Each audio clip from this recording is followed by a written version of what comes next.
All right, so today we're going to talk about creating a course introduction video and how you would go about that. So today you're going to learn how to create an outline for your video, write a script, set up your webcam and your lights, record your video, save your video, and post your video. And if you're just joining us, please make sure to mute yourself because there can be a lot of background noise coming in from everybody's microphones. All right, so why have a course introduction video? So a course introduction video is considered the best practice for online teaching, which is what all of us are doing during the COVID pandemic. And it's best practice because of a couple of reasons. So one, it definitely humanizes the online experience for students. This is especially true for students if this is their first fully online class, or if they're not very familiar with technology. It also helps students realize that you, the instructor, is human and that you have enthusiasm for the subject. I think whenever we teach online, we can just kind of put our materials up there and have students, engage with that material. But it's really helpful for students to kind of see who the person behind that material is and that you have a real passion and a real enthusiasm for the subject matter. And that always is going to encourage them to learn more. So it also allows you to build a rapport with students and foster a sense of community. And how it does this is you recording yourself is kind of, it puts you in a vulnerable situation and people really respond to that. It's like, wow, they've taken the time to kind of like record this message just for me. And it's not just for them, it's for all the students in the class. But that can really start to kind of build a rapport with your students and they kind of get to know you in a way. Because we all have kind of our unique personalities, the way we talk, the cadence of our talk, our facial expressions. And so you really want to kind of bring that out and show that to your students that you're not just, a class without a face. So when it comes to making a course introduction video, you're going to need a couple of things. So first of all, you're going to need a PC. You'll need a USB webcam with a built-in microphone.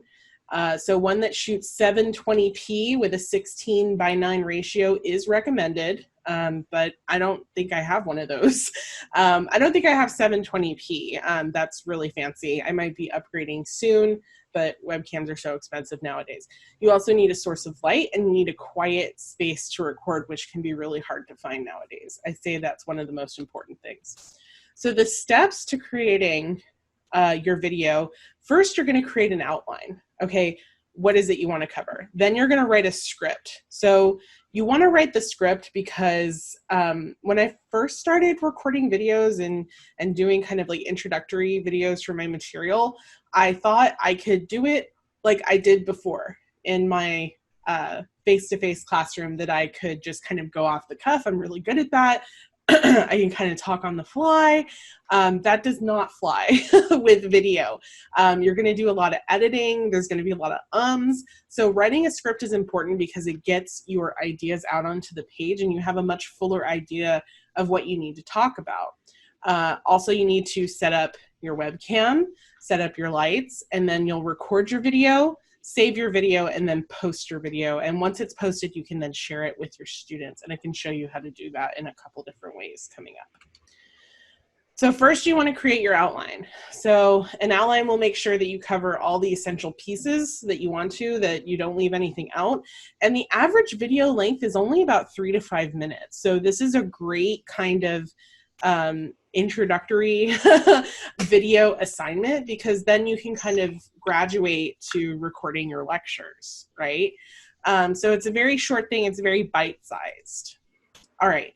So in your outline, you should include the following. You can include more, of course, but these are kind of the basic pieces. So you want to have a welcome to your students, including you want to introduce yourself, your title, your field of expertise, how or why this course is relevant to your students, how the course is organized and will be delivered. So you can talk about like, okay, we have weekly units and we're going to deliver A, B, and C and talk about these many topics, your expectations for student participation, and special instructions for assessments or assignments. I would actually save that for if you wanted to do a syllabus review. That's another type of video that you can do where the camera isn't necessarily on you. but it's on the screen and recording the screen with your voice over it as you kind of go over the syllabus. That's another type of video you can definitely make. So the first step is to write a script. So a script is, yes, Goins was asking, is this being recorded? And Nikki had some questions about natural light. I'm using a combination, and we'll get to that in a minute when we talk about light. And Karen says, can you use the camera on your phone? Yes, you can. And we'll get to cameras in a minute, but you definitely can. All right. Okay, so write a script. So a script is the fleshed out version of your outline. So this is exactly what you plan to say. And you can also provide this script to students to make the video more accessible. And you can use it as the source of your captions, because everything we make has to be accessible to students with disabilities, students who are deaf or blind, and it needs to be able to be read by a screen reader. And I'm going to go ahead and drop the link to my script. And then, let's see if I can't go ahead and bring up my introductory video. Let me see. Should have had this ready, guys, next time. All right, let me get on my videos.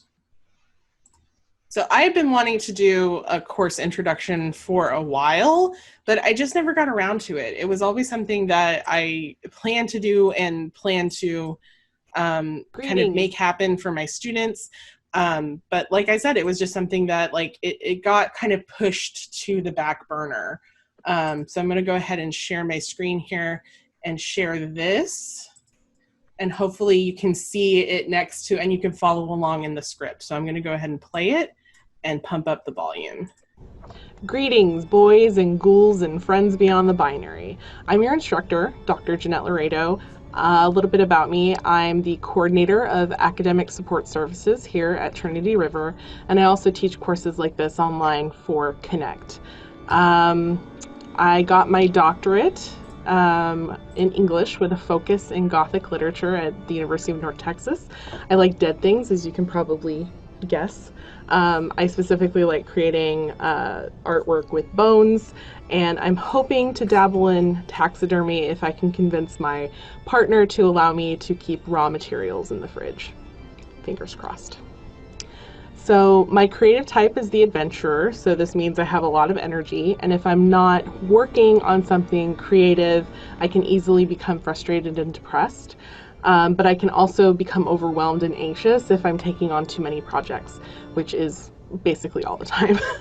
I've been anxious and weird for as long as I remember. As a kid growing up, I was raised on a steady diet of spooky TV shows and books like Are You Afraid of the Dark, Goosebumps, Scary Stories to Tell in the Dark, and Unsolved Mysteries.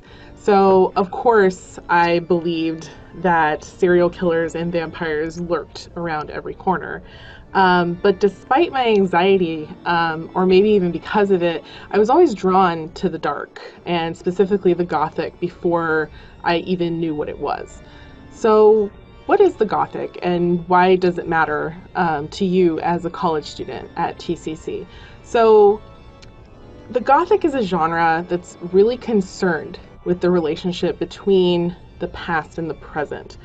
So the secrets, mistakes, and traumas of the past erupt violently into the present, usually in the form of something supernatural, like a zombie, a werewolf, or something undead.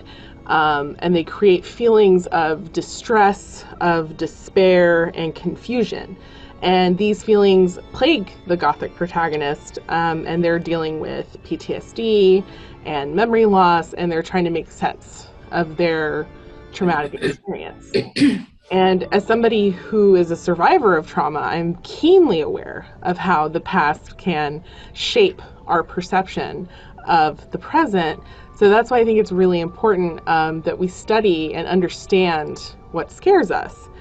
So studying the Gothic can really allow us to understand our fears and prevent people, organizations, and governments from using those fears to manipulate our beliefs, our actions, and even our votes.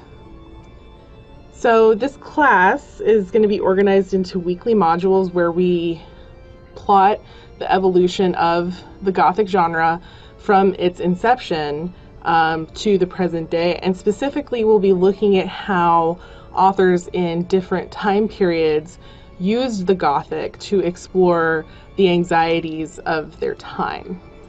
And I'll stop right there.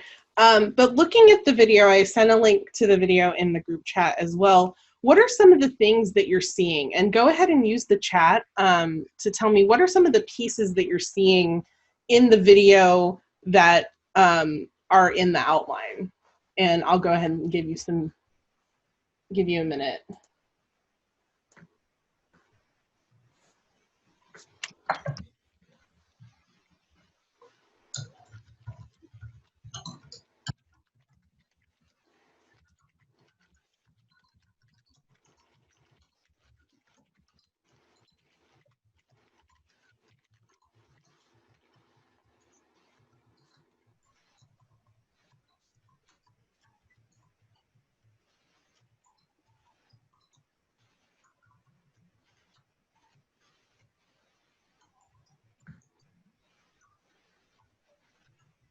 All right, so we have some responses, so I'm going to go off of those.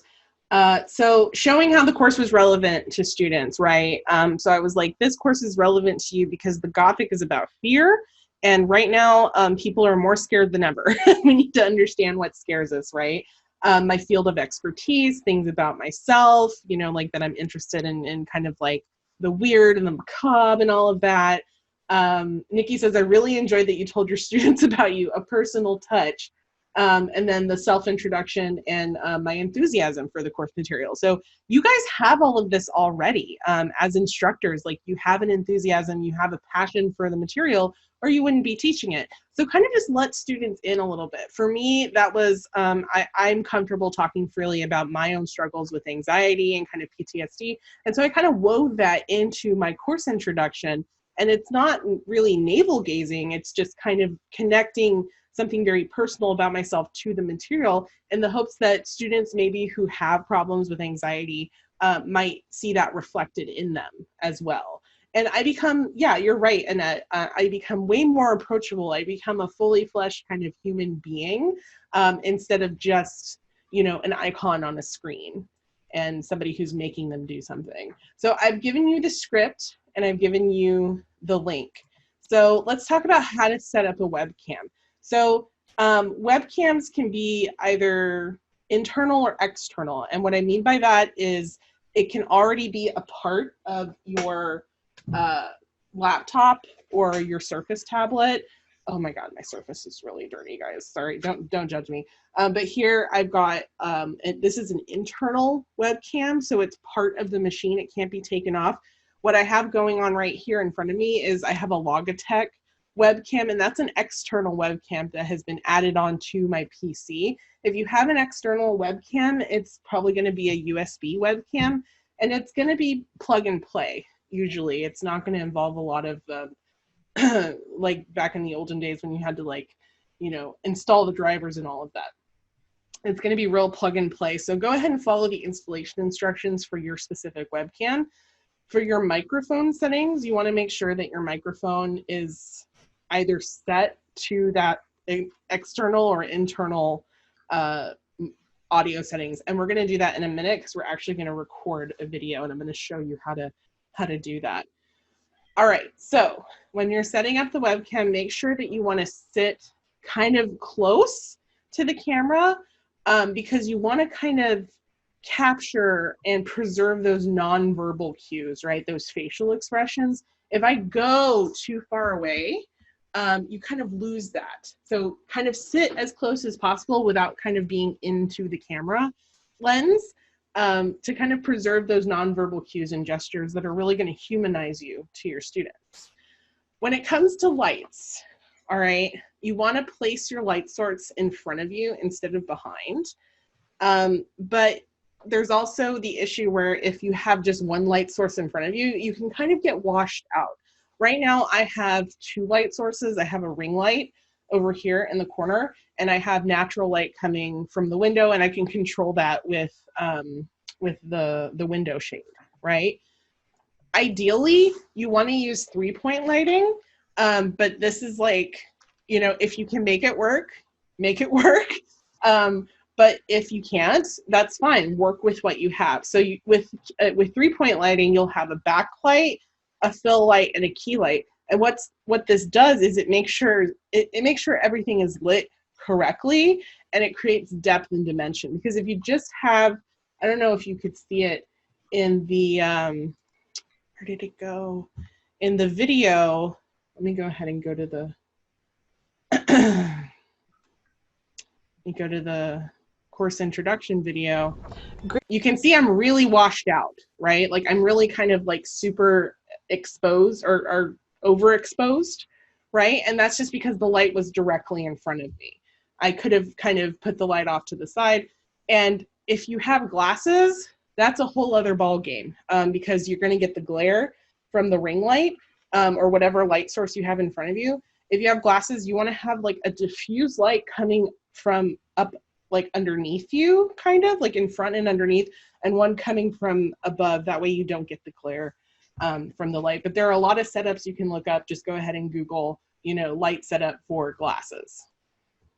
Okay, so when it comes to recording your video, you want to do a couple things. You want to vary the tone of your voice as well as the rate of your speaking to avoid sounding too monotone, right? So if I were to talk like this the entire time, we're going to talk about how to do a video. It becomes very, like, you're already asleep, I can tell. Like, it's just, it's very monotone. It's very, it doesn't keep the person awake. So make sure to vary your tone of voice and the rate of your speaking. Also, try to relax. This one's really hard. Whenever I first started doing videos for YouTube and doing videos as part of my job, it was really hard to relax. And when I get more anxious, I tend to go fast, fast, fast, fast, fast, and people can't understand me. And I also tend to say a lot. And so I would kind of depend on those verbal pauses. So do your best to kind of relax. This is why it's good to take a couple takes. Just know that it's going to be a process of a couple takes. That one that you saw me do, it probably took 5 or 10 takes. It took me like an hour and a half in a webinar room to really get it right, because I kept messing up and I was like, oh, I need to get this in one take, right? Be prepared. Keep your script nearby or keep it open on the screen in front of you. That way, especially if you're going to have it like looking at the camera, you can kind of use it as a teleprompter. And finally, when you save your video, you want to save it as an MOV or an MP4 video file. You can then upload it to YouTube and embed it in Blackboard. And I'm going to show you how to do that right now. So the most accessible thing for you as an instructor is probably going to be something called Screencast-O-Matic. So Screencast-O-Matic it's a free recording software, and you have to pay extra for the editor, but it's not that expensive. I think it's $1 something a month for the really basic editor and like $4 a month for the really fancy one. So we're going to go ahead and record a short video. So once you're in record mode, it's going to allow you to select your webcam. And really quickly, I'm going to go ahead and turn off, if I can get I'm going to stop my video because I want my video to show up here instead. That's another thing that kind of pops up is if you're using your video for something else, it can kind of get really upset. You can also use Screencast-O-Matic to record your screen. So if I went like this, I could actually record everything that's kind of going on in this little box. So it makes it ideal for recording lectures as well. So we're going to go ahead and record the webcam. And as you can see here, I'm also going to do narration. And it records from my default microphone, which is right here, if you can see it. But you can also sit here and try to find your microphone. So the default microphone for mine is the Yeti microphone, and it'll say microphone volume, cool, cool, cool. And also, as you can see here, I have a microphone attached to my webcam.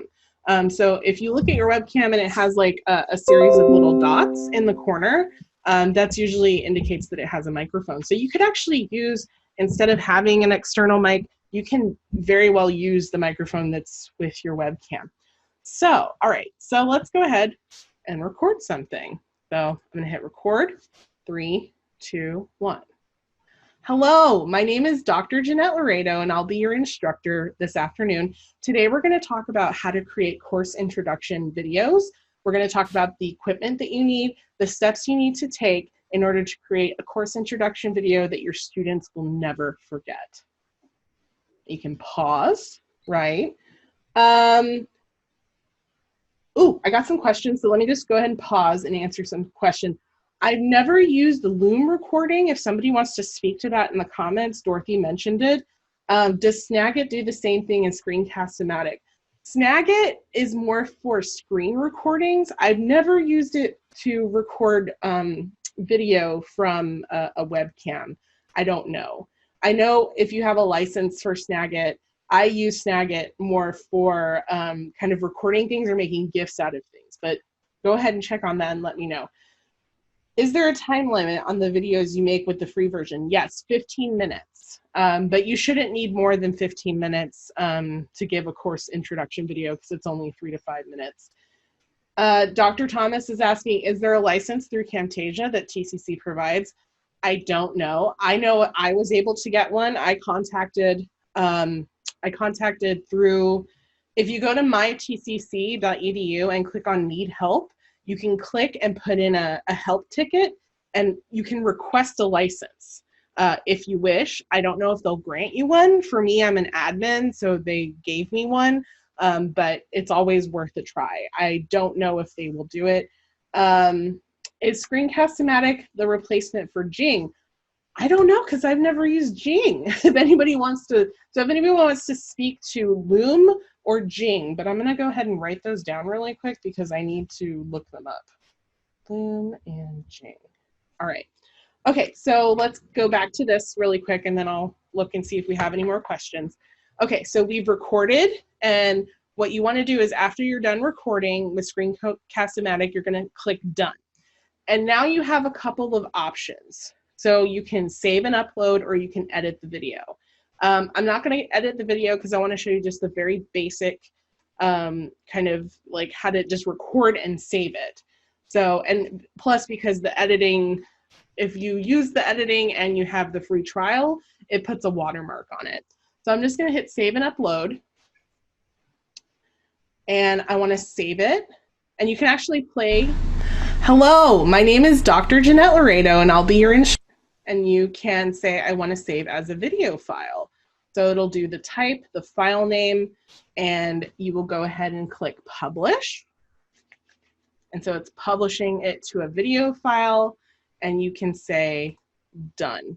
Oh Lord, I wish I hadn't done that because now I don't remember where the path is.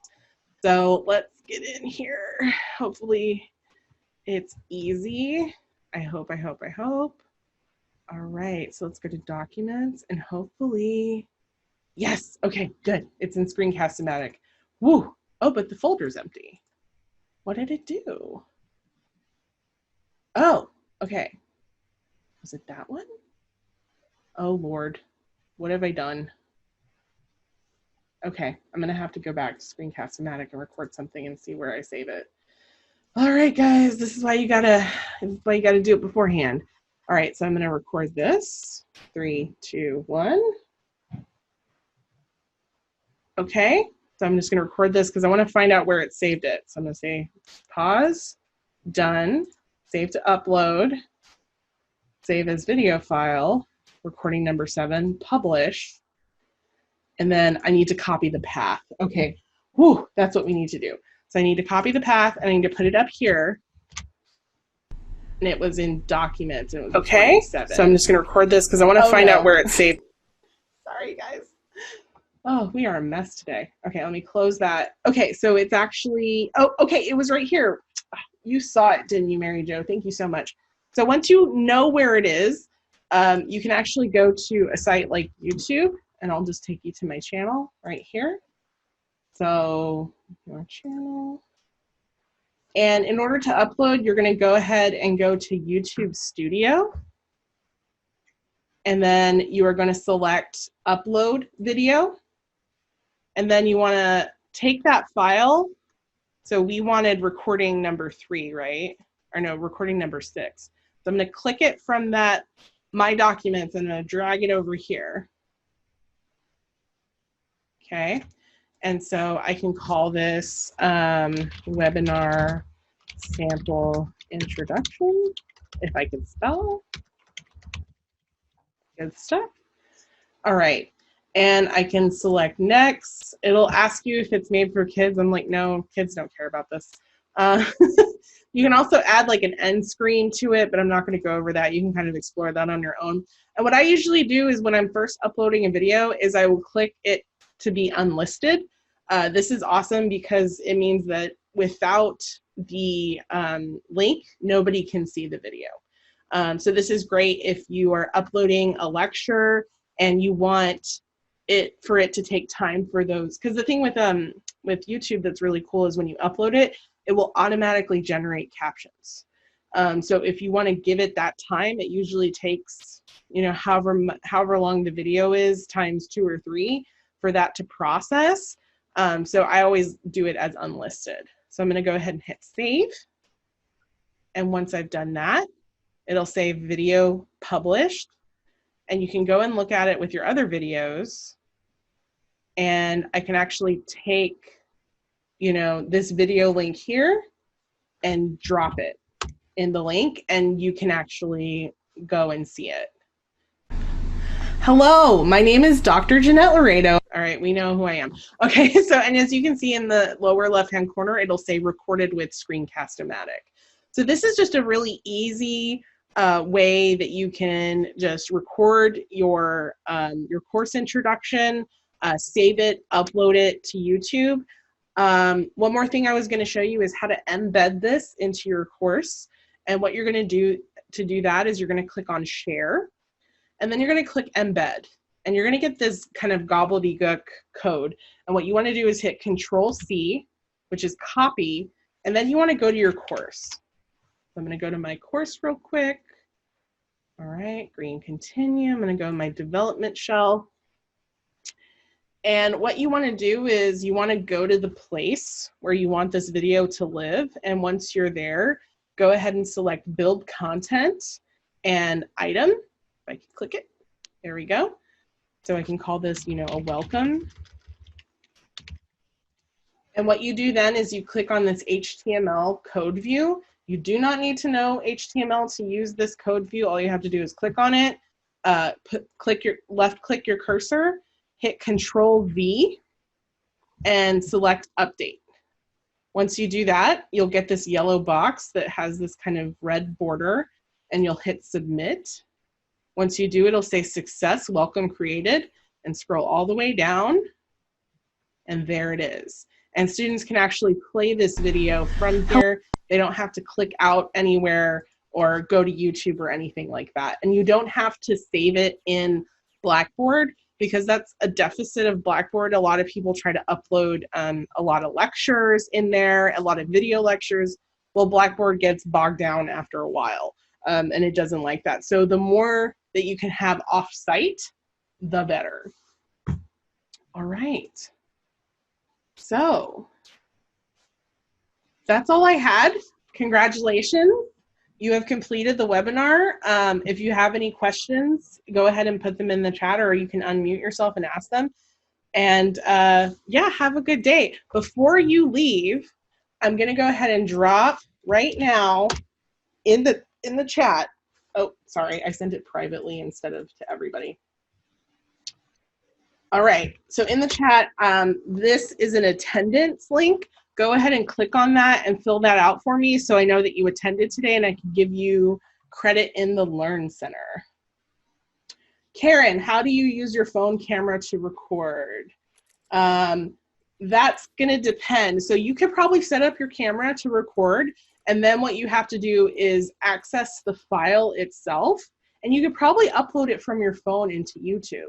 So go ahead and you'll have to have the YouTube app on your phone, and then you would upload it from your phone to YouTube. I hope that answers your question, Karen. And all of this material is available or will be available on my YouTube page. So go to tinyurl.com/training teachers, and that'll take you to my YouTube, and you can subscribe for videos like this and many, many more.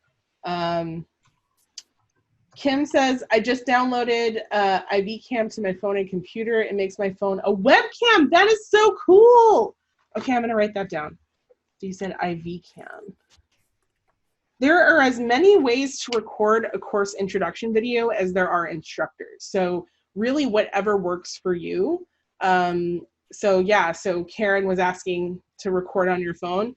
All you have to do is use the camera function, switch over to video. It'll save it as a file to your phone, and then you can upload that to YouTube.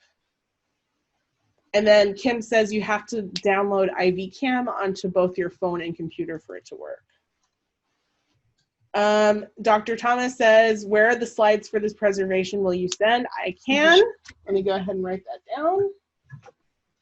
Dr. Thomas wants the slideshow. All right, so I will send you a video and the slideshow, so you can have access to both.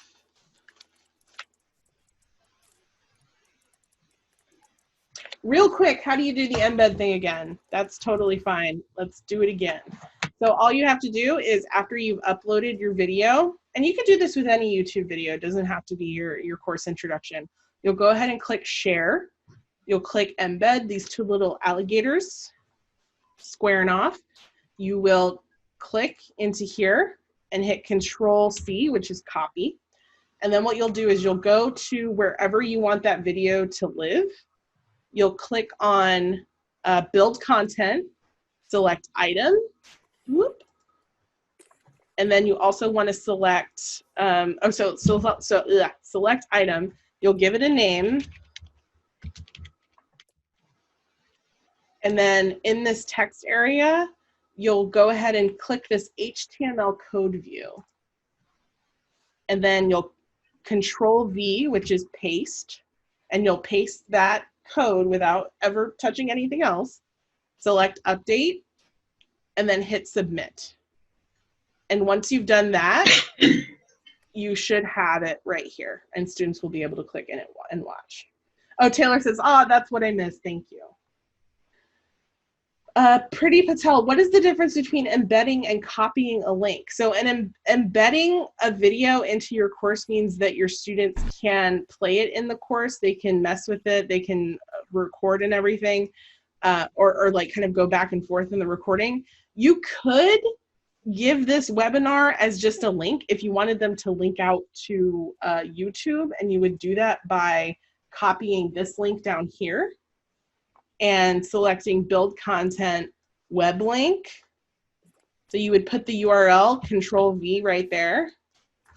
Let's call this welcome video. And then you can hit submit. And the only difference is that this isn't going to be embedded, you know, so it's going to be kind of less engaging. So they could click on this and it'll click out to YouTube and they can watch the video there and everything.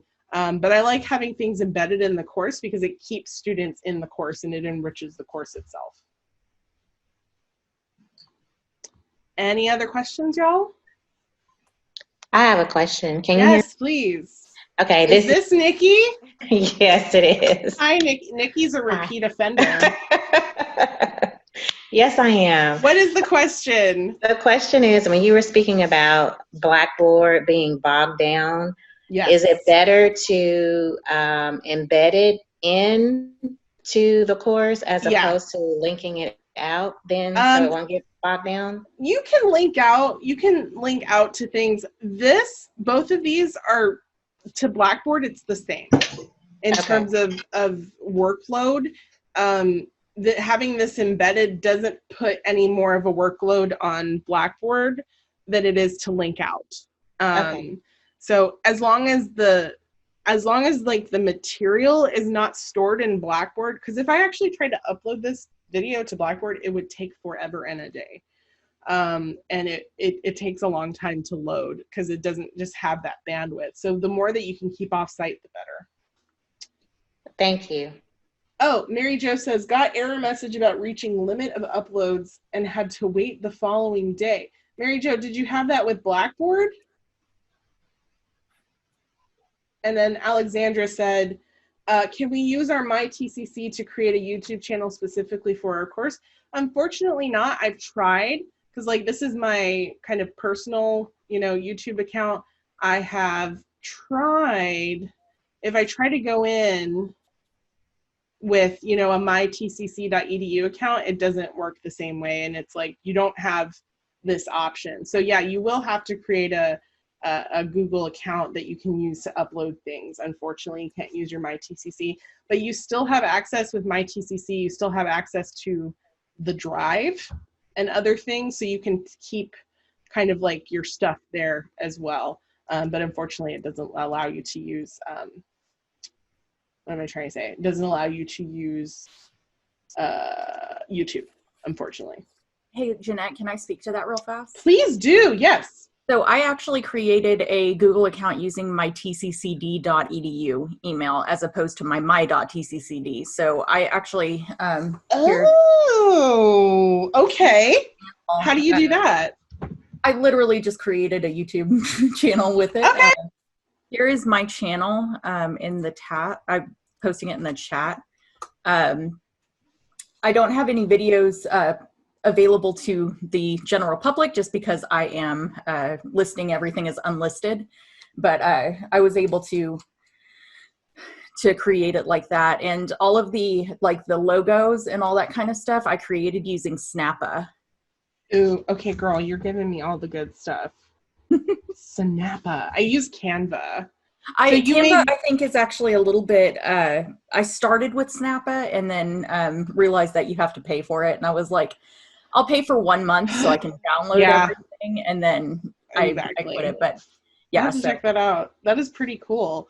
So you said that you made this with your tcc.edu account, so it's like it's Taylor Hewlett at tcc or tcc.edu, not my. Okay, exactly. So it is possible, folks. Yes.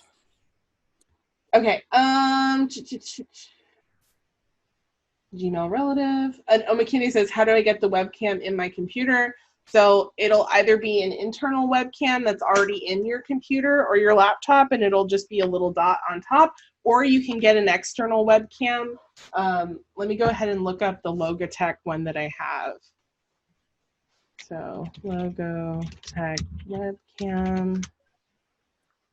Yeah, I think this is the exact one that I have. Or this might be fancier than the one that I have. Yeah, they're expensive nowadays. But yeah, this is the one that I have, and I actually don't have 720p. I think I have less than that. But this will be an external webcam that you go ahead and install, and this looks like any other webcam. So it has this cord right here, and then that'll go to USB, and then you'll just plug it into your computer. Zappa, Canva. What is the resolution of your banner? Kim, the resolution of, well, I'll let Taylor. Yeah, the banner is clear. The banner resolution is 2560 pixels by 1440 pixels. That's what YouTube recommends. If you do snappa.com, it actually has the YouTube channel art, the YouTube thumbnail, if you want to put a thumbnail in front of your videos. I actually did that for all mine. And then I just took the same thing that I used for my channel art and put that as my icon. That's really cool. Meryl has a question. Can I record an announcement in BB Collaborate Ultra and copy the link to announcements? Yes, you can. So if you're using Taylor, you got me. If you're using Blackboard Collaborate, you can go into a course room and record yourself if you want. Oh, it's going to ask me to. Oh, okay. This was, wait a minute. Let me go to my tools and go straight from there, because I've been making a lot of links, y'all. Okay, so if you go into Blackboard Collaborate Ultra, you can go into your course room and record yourself. That's another session. Go to my YouTube page. It's on there. Once you've recorded yourself, you can click on your recordings and find them right here by clicking on that hamburger menu. And to answer your question, Meryl, you can click on the recording options. You can either download it or you can copy the link. So you can copy this link and actually go to your announcements if you wanted, you know, and create an announcement and actually put the link into the announcement. Just make sure that it's hyperlinked by clicking on this link right here and making sure that the link path is the same, and make sure that it opens in a new window. And don't worry, this is still being recorded, so I'll be sending you the link to this video so you can review that. And you can actually create, you know, new announcement. If I could spell announcement. Perfect. I'll hit submit. And there it is. There's the link, and students can actually click it, and it'll go to the Blackboard Collaborate video. The students can just access it that way, so they can actually do that. So, yeah. Can you hear me? Yes, I can. Oh, so this is Meryl. So I did that for the spring semester, and I did it because because I could share my screen, so I could actually take them to each link within my course and go through the lessons. I don't know how many students actually viewed it or not, but I thought it was easier for me and something that's consistent with how I operate. And I love that you're teaching me this, except as a newbie, it seems overwhelming. And it's overwhelming because I've not used these different technology pieces. So I will enjoy relooking at the video. Well, that really resonates with me, because before we went online, and you were there, we were there together in the trenches. Before we went fully online, I didn't even use a webcam. Like, I never used a webcam really. And I've been teaching online for about 2 years at that point, and I really hadn't created videos. I really hadn't created that level of interactivity. And so the pandemic really threw me in. And if you look at like my first video on my YouTube channel to now, it's day and night. And so you're going to learn that stuff. It just kind of takes a while of you kind of swimming in it to figure it out. So don't worry. The first step to knowing something is not knowing it. So. Janet, can I ask you a question? Yeah, please. So are all items created embedded? I'm having... Not necessarily. If you want to embed, you can embed a lot of different things. So I can actually so let's look at this Google slideshow that I have. I can actually take this slideshow, I can click File, I can click Publish to the web, I can select Publish, and it'll say, are you sure you want to publish? I can click Embed, and then look, I'm going to get this code again, right? Just like we did with the video. I can click on this code, copy it, and I can actually go into my course.